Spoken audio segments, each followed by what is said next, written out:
Boa noite a todos. Quero dizer da minha alegria de participar desta primeira conferência online promovida pela editora Cultura Cristã, em parceria com o canal Perguntar Não Ofende.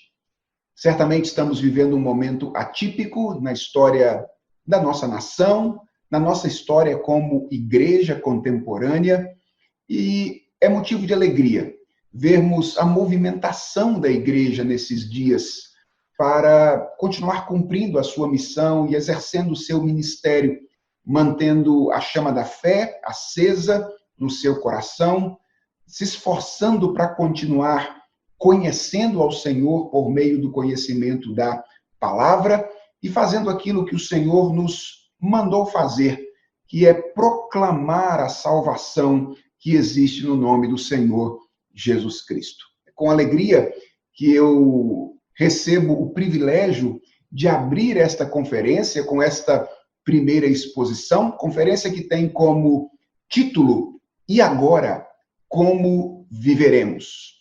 E o que eu pretendo fazer nesta primeira mensagem é através de uma exposição do texto de Paulo aos Romanos, no capítulo 12, versos 1 e 2, texto bastante conhecido, emoldurar de alguma forma a temática que será trabalhada durante essas 2 semanas por muitos outros pregadores que me sucederão nessa conferência. O texto é bastante conhecido de todos nós, um texto bastante explorado, mas que eu creio pode servir muito bem como a moldura do tema proposto para essa conferência. Então, nós vamos ler a palavra do Senhor em Romanos capítulo 12, versos 1 e 2. Vamos orar e depois vamos expor este texto na expectativa de que Deus queira, através desta passagem, falar ao nosso coração. O apóstolo Paulo diz assim no texto que eu acabo de mencionar: Rogo-vos, pois, irmãos, pelas misericórdias de Deus, que apresenteis o vosso corpo por sacrifício vivo, santo e agradável a Deus, que é o vosso culto racional. E não vos conformeis com este século, mas transformai-vos pela renovação da vossa mente, para que experimenteis qual seja a boa, agradável e perfeita vontade de Deus. Vamos orar? Senhor, fala conosco enquanto nós meditamos na tua palavra. Que ela seja a nossa instrução, a luz a nos guiar nesta ocasião. E que o teu Espírito seja o nosso instrutor. É a oração que fazemos em nome de Jesus. Amém. Um dos maiores desejos de um cristão é agradar a Deus. Se você é um cristão, você sabe exatamente do que eu estou falando. E mesmo que você não seja um cristão, se você conhece um, você também sabe o que isso significa. Certamente, o desejo de agradar a Deus é algo muito importante. Mas eu quero, de início, dizer que ele não é tudo. Tão importante quanto o desejo de agradar a Deus é o conhecimento da maneira como Deus deseja ser agradado. Por uma razão simples. Na vida, de um modo geral, e na relação com Deus não é diferente, uma coisa deve necessariamente acompanhar a outra. Deixe-me ilustrar isso. Imagine que você tenha ido com a minha cara e, desejando me agradar, você resolve me convidar para jantar em sua casa depois da quarentena.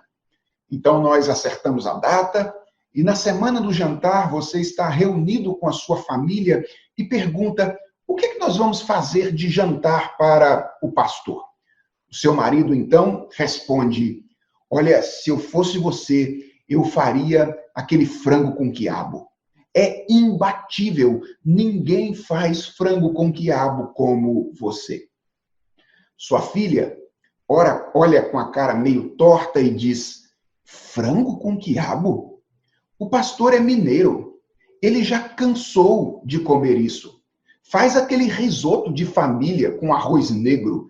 Eu duvido que ele já tenha comido aquilo em algum lugar. E eu tenho certeza de que ele nunca mais vai se esquecer da gente. Então, seu filho interrompe com cara de poucos amigos e diz: ah, não, esse risoto de novo? Faz uma moqueca de camarão. Gente, o pastor mora em São Paulo e todo paulistano que eu conheço é apaixonado por frutos do mar. Veja, você poderia estar morrendo de vontade de me agradar. Mas se você resolvesse seguir a orientação de algum dos membros da sua família, você teria muita dificuldade de fazer isso. Primeiro, porque eu não gosto de frango ensopado, principalmente com quiabo. Segundo, porque eu tenho alergia a frutos do mar. E por último, porque para mim, arroz definitivamente não foi feito para comer molhado. Eu confesso, eu sou chato. Mas minhas chatices à parte, o princípio é o seguinte: se nós queremos agradar a alguém, o critério principal não é o que nós sabemos fazer de melhor, não é o que vai ser novidade para ele, nem o que nós imaginamos que ele possa querer. O critério mais fundamental é o que ele gosta, o que ele deseja, o que ele de fato quer. Isso se aplica à vida cristã. O desejo de agradar a Deus é certamente algo extremamente importante, mas ele precisa necessariamente estar acompanhado do entendimento do que Deus requer de nós. Afinal de contas, o que é isso? Romanos capítulo 12, versos 1 e 2, é um texto muito bom para começarmos a pensar a respeito desse assunto, porque ele é uma espécie de síntese daquilo que Deus espera de nós. Romanos foi uma carta escrita pelo apóstolo Paulo à igreja de Roma, e se você já leu uma das cartas de Paulo, principalmente aquelas que foram escritas a igrejas, você sabe que ele tinha um jeito particular de escrever. Paulo sempre costumava dividir as suas cartas em duas partes maiores. Uma primeira parte com uma ênfase mais doutrinária, na qual ele procurava ensinar algumas verdades teológicas para a igreja. E uma segunda parte com uma ênfase um pouco mais prática, na qual ele buscava aplicar o ensino que ele havia acabado de ensinar. Romanos é assim. Paulo começa com teologia, fazendo uma das mais completas apresentações do Evangelho que nós encontramos na Escritura Sagrada. Ele faz isso do capítulo 1 até o capítulo de número 11, nos quais ele ensina basicamente 3 verdades importantes. A primeira tem a ver com a atual condição do homem. Paulo começa a carta trabalhando com isso. E ele argumenta que nós estamos na atual condição debaixo da condenação e da corrupção do pecado. No capítulo 3, verso de número 23 da carta aos Romanos, nós encontramos um versículo que pode ser considerado o verso-chave dessa primeira lição. Ele diz: todos pecaram e destituídos estão da glória de Deus. Então, a primeira coisa que Paulo ensina na carta aos Romanos é que a condição do homem na atual conjuntura é a condição de condenado e corrupto. Então, Paulo passa a ensinar como esse problema, ou esses 2 problemas, podem ser solucionados. Ele começa com o problema da condenação do pecado e mostra como ele é resolvido em Jesus Cristo. A questão é: como é possível que pessoas que estão debaixo da condenação do pecado saiam dessa condição? E Paulo argumenta que isso é possível por meio de algo que Deus faz e não de algo que nós fazemos. algo que Deus faz na pessoa de Jesus Cristo. Ele argumenta que Jesus é a justiça de Deus, ou seja, aquele que oferece o sacrifício por meio do qual pessoas condenadas são declaradas justas. No capítulo 8, verso 1, nós lemos: agora, pois, já nenhuma condenação há para aqueles que estão em Cristo Jesus. Depois de mostrar como o problema da condenação é resolvido, Paulo então mostra como o problema da corrupção do pecado é tratado por Deus através do seu Espírito Santo. O pecado não causou apenas danos à nossa relação com o Senhor. Ele causou danos a nós, àquilo que nós somos. Nós fomos estragados pelo pecado. A nossa vontade foi corrompida, foi tornada cativa e foi dirigida a uma direção oposta à da vontade de Deus. Mas Paulo argumenta na carta aos Romanos que aquilo que Deus faz, além de restaurar a nossa relação com Ele, restaura a nossa própria condição pessoal. Deus faz morada em nós pelo seu Espírito. E através desse Espírito, Deus redireciona a nossa vontade e paulatinamente conforma a nossa vontade a dele, dando-nos poder para viver de acordo com ela. Ainda no capítulo 8, versos 8 e 9, Paulo diz: os que estão na carne não podem agradar a Deus. Vós, porém, não estáis na carne, mas no Espírito, se de fato o Espírito de Deus habita em vós. Essa grande apresentação do Evangelho feita pelo apóstolo Paulo termina no final do capítulo 11 com um cântico de adoração. Ó profundidade da riqueza! E não é difícil perceber que há algo terminando no final do capítulo 11 da carta aos Romanos. É só você bater o olho aí na sua Bíblia que você vai perceber no último verso do capítulo que ele termina com a palavra amém, deixando claro que aí no capítulo 11 nós temos o fim da primeira sessão, a sessão mais teológica da carta aos Romanos. Os dois versos da nossa passagem, então, Romanos capítulo 12, versos 1 e 2, compõem o início da próxima sessão da carta, que é a sessão de ênfase mais prática. O que Paulo vai fazer nos capítulos finais da carta aos Romanos, do capítulo 12 até o capítulo 16, é aplicar esse ensino que eu acabei de mencionar à vida dos seus leitores, mostrando como ele deveria ser encarnado por eles. E na retórica dessa sessão, Paulo opta por um caminho dedutivo. Ele apresenta um princípio geral nos versos 1 e 2 do capítulo 12, que é seguido então depois de uma série de aplicações a situações específicas, desde o capítulo 3 até o capítulo 15, verso de número 12. Eu sugiro que oportunamente você leia essa sessão de uma vez. Agora, o que nós vamos fazer é ver o que nós podemos aprender com esses dois versos mais gerais. E eu pretendo extrair desses dois versos 4 lições que eu espero sejam guardados por nós, não apenas na mente, mas também no profundo do nosso coração. A primeira lição que nós podemos aprender com esses dois versículos é que o Evangelho exige uma transformação. Quando você considera a passagem com a qual nós estamos trabalhando, você percebe que ela é um pedido. A primeira palavra aqui é rogo-vos. Paulo, portanto, começa dizendo nessa segunda parte: eu quero fazer um pedido a vocês. E há 2 detalhes a respeito desse pedido para os quais eu gostaria de chamar a sua atenção.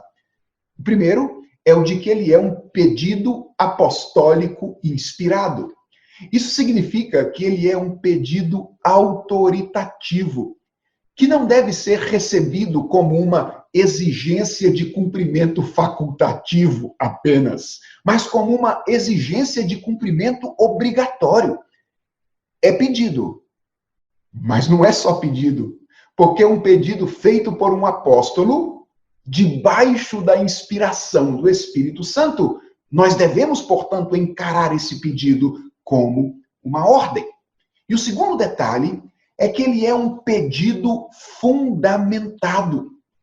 As palavras imediatamente seguintes a esta primeira palavra mostram que o pedido que Paulo tem a fazer não é uma exigência caprichosa de alguém que acordou de manhã e teve uma ideia genial, mas é um pedido que tem razão de ser, que ele faz tendo um fundamento para fazer. Ele diz: rogo-vos, pois, pelas misericórdias de Deus, baseado, diz Paulo, no fato de que as misericórdias de Deus se manifestaram em vosso favor. Ou seja, o que nós temos diante de nós, meus irmãos, é uma exigência fundamentada na consciência do impacto do Evangelho. Paulo entendia, e eu creio, nós precisamos entender também que o Evangelho implica uma transformação. Quando alguém é alcançado pelo Evangelho, quando ele recebe a justiça de Cristo e se torna habitação do Espírito Santo, algo precisa acontecer com ele. E se alguém diz que foi alcançado pelo Evangelho, mas permanece sendo o que sempre foi, então algo está errado. Ou com ele, ou com o Evangelho que ele recebeu. Porque, como nos ensina essa passagem, o Evangelho exige uma transformação. A segunda coisa que nós podemos aprender com esses dois versos é que a transformação exigida pelo Evangelho deve atingir a nossa vida prática. Qual é a exigência feita pelo apóstolo Paulo nessa passagem? Ele diz que apresenteis o vosso corpo como sacrifício vivo, santo e agradável a Deus, que é o vosso culto racional. Obviamente, o que nós temos aqui é uma figura. Sacrifício aqui não é, obviamente, uma exigência literal. Deus nunca se agradou de sacrifícios humanos, e se ele nunca exigiu isso antes da vinda de Cristo, não o faria certamente depois dela. Seria uma declaração de que o sacrifício de seu filho teria sido inútil. Paulo, então, está usando uma figura aqui. E o pano de fundo dela é o período do Antigo Testamento no qual o cenário litúrgico incluía a realização de sacrifícios. Paulo toma esse cenário e o relaciona à implicação do Evangelho em nossa vida, estabelecendo ao mesmo tempo uma relação de aproximação e de distanciamento. É como se ele estivesse dizendo o seguinte: durante muito tempo, as pessoas serviram a Deus através de sacrifícios, e nós não devemos pensar que será diferente conosco.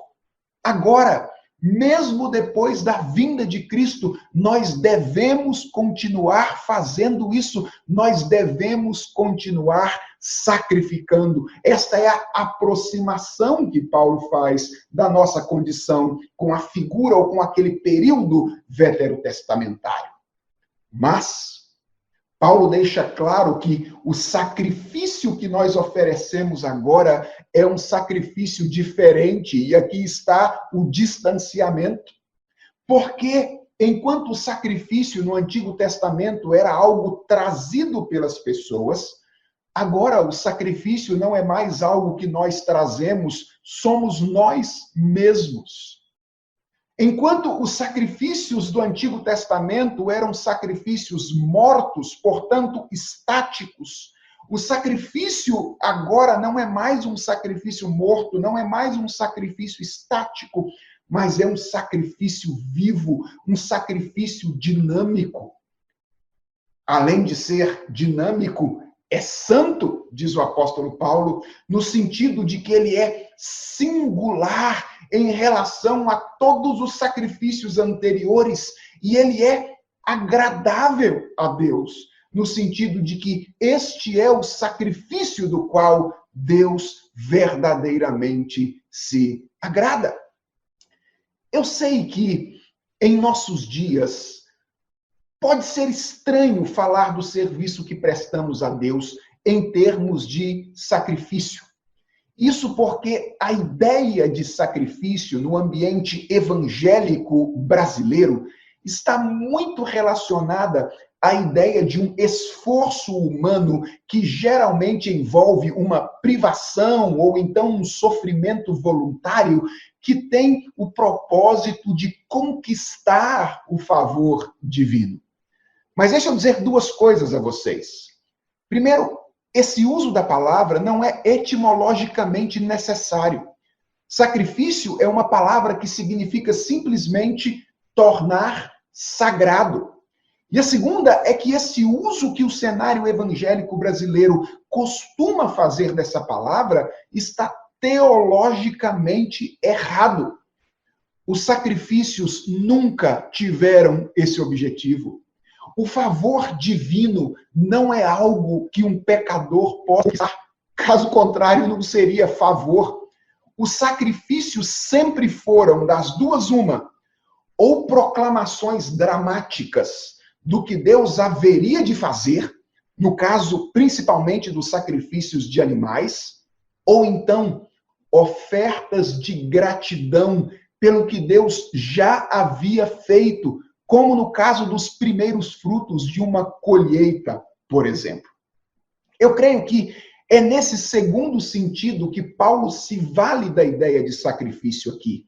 E é por isso que ele é agradável a Deus, porque ele é procedente da obra do seu Filho, é um efeito da obediência perfeita de Cristo em nós.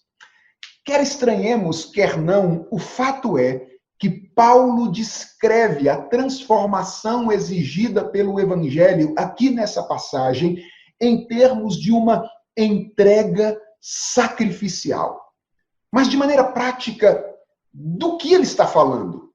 Basicamente, de um estilo de vida que expressa o poder e a beleza do Evangelho.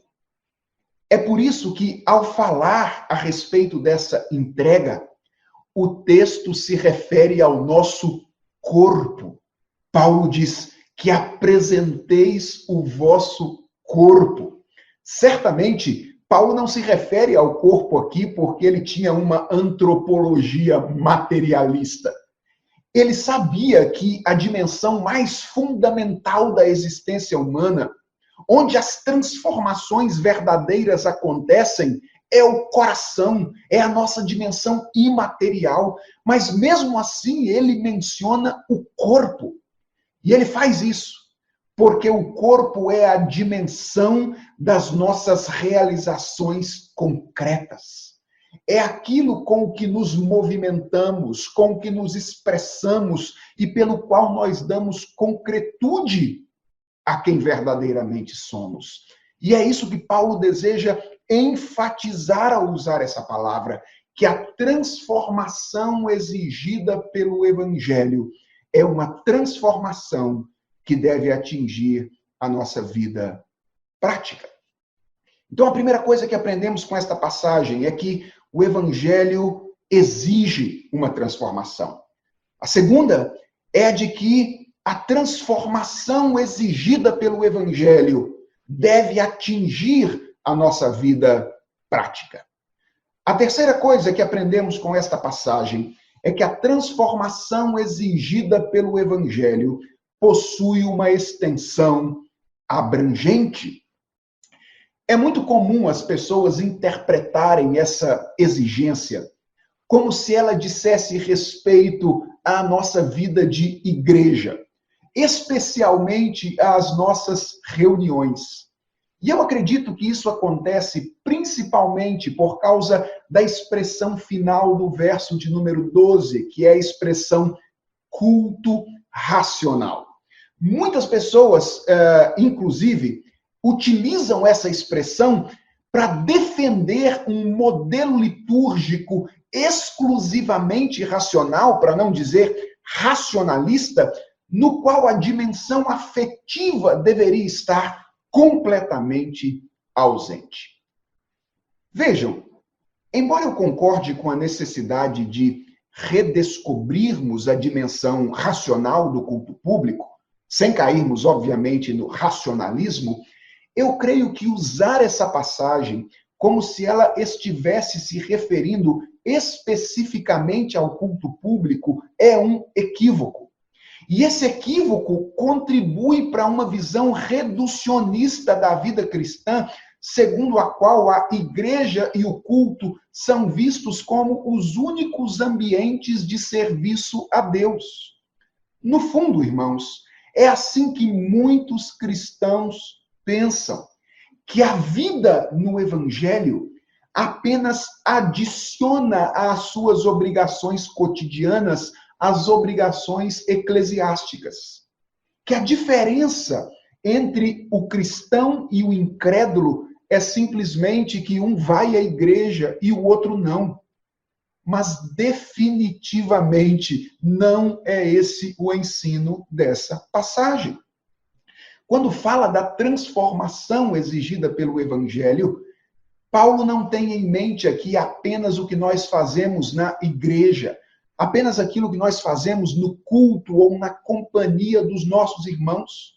Basta olhar para as aplicações que se sucedem a partir do verso 3 até o final da carta e nós percebemos que o Evangelho exige uma transformação que deve impactar tudo o que nós fazemos. Nos versos seguintes, quando ele vai detalhar essa transformação, Paulo fala, por exemplo, de psicologia, da relação que nós estabelecemos conosco mesmos, da compreensão que temos a respeito da nossa identidade. Logo no verso 3 ele vai falar, ninguém pense de si mesmo além do que convém. Paulo vai falar de vida social, das relações que nós estabelecemos com os outros, tanto com os nossos amigos, quanto com os nossos inimigos. Paulo vai falar de política no início do capítulo 13, a respeito da nossa relação com as autoridades instituídas. E essas aplicações feitas por Paulo mostram que no entendimento dele, ser cristão envolve muito mais do que ser membro de uma igreja, participar de um conjunto de reuniões e fazer algumas coisas na companhia de outras pessoas que creem como eu e como você.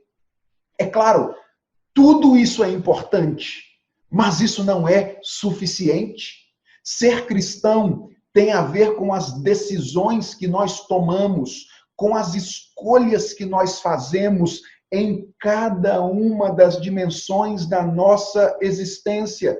Tem a ver com ser um marido diferente, um pai diferente, um filho diferente, um estudante diferente, um patrão diferente, um empregado diferente, um cidadão diferente, um espectador de arte diferente e qualquer outra coisa mais que você possa pensar, porque a transformação exigida pelo Evangelho possui extensão abrangente. O Evangelho exige uma transformação.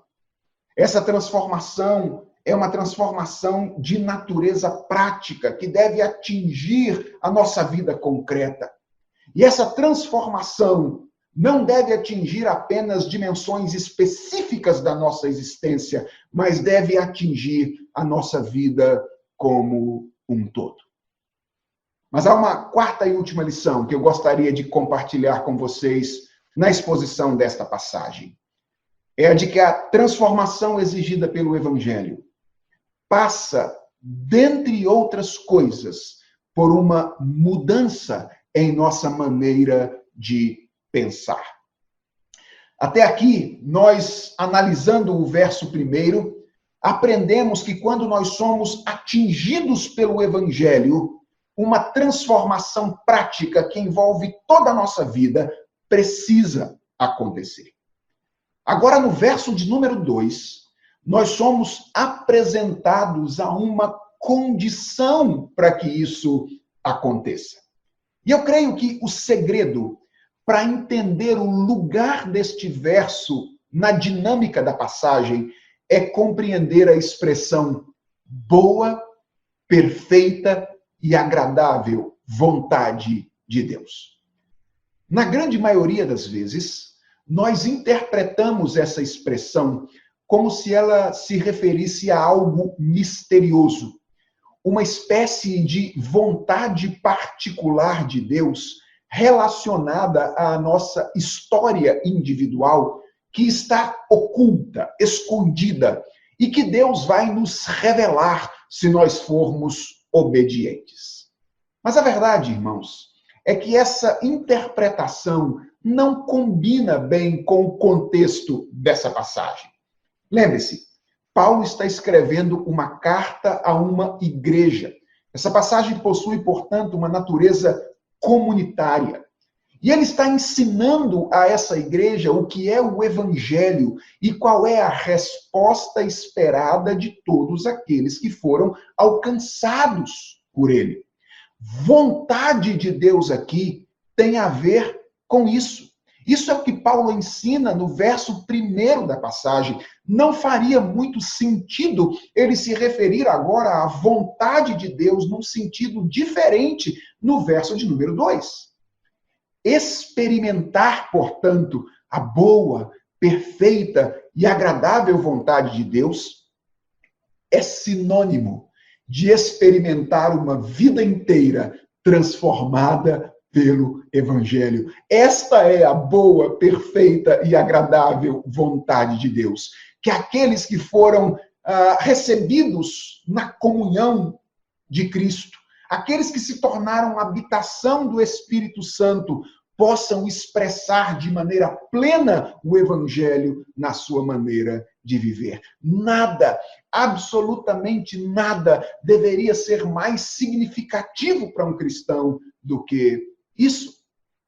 O que o verso de número 2 nos ensina é que para que isso aconteça, existe uma condição. Uma única condição que se desdobra em dois movimentos, como dois lados de uma mesma moeda. O primeiro movimento é: não vos conformeis com este século. Este século é a maneira como o apóstolo Paulo se refere ao tempo presente. Mais especificamente aos valores que regem o comportamento das pessoas que não conhecem a Deus. É sinônimo de mundo. A palavra que João usa para se referir à mesma coisa, esse conjunto de padrões que sustenta e justifica o estilo de vida das pessoas que não conhecem a Deus e que, segundo João, tem 3 grandes pilares: a concupiscência da carne, a concupiscência dos olhos e a soberba da vida. Ou seja, a busca final pelo prazer, pelo dinheiro e pelo sucesso. O primeiro movimento que constitui, então, a condição para que alguém viva de modo pleno o evangelho em todas as áreas da sua vida é não permitir ser amoldado por esses padrões. Esse é o significado da palavra conformar, tomar a forma, que vem de uma palavra cuja raiz grega é a origem da nossa palavra esquema. Nós poderíamos dizer, o primeiro grande desafio é não entrar no esquema esquema do mundo, não permitir ter a mente formada pela mentalidade que modela a mentalidade deste mundo secular. Mas há um segundo movimento. Além de não se conformar com este século, diz o apóstolo Paulo, transformai-vos pela renovação da vossa mente. Há algo interessante aqui. Nós não estamos falando de alguém que já foi alcançado pelo Evangelho. Não se trata, portanto, de alguém que já foi transformado pelo Espírito Santo. Então, como Paulo afirma aqui a necessidade de transformação? Obviamente, meus irmãos, o que Paulo tem em vista aqui não é a nossa conversão primeira, aquele momento em que, vivificados pelo Espírito Santo, nós respondemos positivamente à pregação do Evangelho e nos rendemos a Jesus Cristo. O que Paulo tem em vista aqui é uma transformação posterior, que também é realizada pelo Espírito Santo. Afinal de contas, o verbo transformai-vos aqui está na voz passiva. Talvez ele pudesse ser melhor traduzido por sejam transformados. Ao mesmo tempo, essa transformação que Paulo tem em mente é uma transformação que envolve a nossa participação, porque o verbo está no modo imperativo, indicando que existe alguma coisa que nós devemos fazer. E essa transformação não é apenas um ato, é um processo, ela é uma transformação contínua, visto que o verbo está aqui no tempo presente. Na teologia sistemática, o nome que nós damos a isso é santificação. É aquele processo por meio do qual os nossos amores, os nossos desejos, as nossas intenções, os nossos interesses, os nossos conceitos são conformados dia a dia pelo Espírito Santo através da palavra à vontade de Deus. Esse é, segundo o apóstolo Paulo, o segundo movimento necessário para quem deseja ver os efeitos práticos do Evangelho em sua existência. A questão significativa para a qual eu quero chamar a sua atenção aqui é a de que, segundo Paulo, a transformação exigida pelo Evangelho inclui, de maneira muito significativa, o nosso entendimento, a nossa maneira de pensar. Transformai-vos, diz o apóstolo Paulo, pela renovação da vossa mente. Irmãos, eu creio que é importante pensar sobre isso, porque em nosso país ainda há muitos cristãos que defendem que a vida cristã é incompatível com a vida intelectual. Eles dizem que se você quiser ser um bom cristão, então você precisa ser espiritual e não intelectual. Mas perceba que o apóstolo Paulo está dizendo aqui que isso não é verdade. Sim, a vida cristã é mais do que vida intelectual. Eu conheço pessoas que conhecem muito de Bíblia, sabem muito de teologia, mas que lamentavelmente não se tornaram melhores cristãos por isso. Mas isso está longe de significar que a vida espiritual e a vida intelectual sejam incompatíveis. Isso apenas significa que o intelecto não é tudo. Mas há um sentido no qual vida espiritual é necessariamente vida intelectual, porque o que essa passagem está dizendo é que a maneira como nós pensamos exerce influência sobre a maneira como nós vivemos. Não há uma contradição necessária entre espiritualidade e intelectualidade. Veja, isso não significa que a salvação depende de uma grande aptidão racional. Nem que o desenvolvimento da nossa salvação seja exatamente proporcional ao conhecimento teológico que nós temos. Logo, não é exigido de você, cristão, que você se torne um doutor em teologia, mas significa que desprezar a intelectualidade na vida cristã é ignorar, de alguma forma, as condições estabelecidas por Deus para que seres racionais como nós experimentássemos em nosso dia a dia as transformações que o Evangelho pode realizar. Aquilo que o apóstolo Paulo chama nessa passagem de vivenciar a boa, perfeita e agradável vontade de Deus. E agora, como viveremos? Esse é o tema da conferência que nós estamos iniciando hoje. É sobre isso que nós esperamos refletir durante as próximas 2 semanas para vivenciarmos o Evangelho de forma mais significativa, mais adequada no mundo no qual nós estamos inseridos.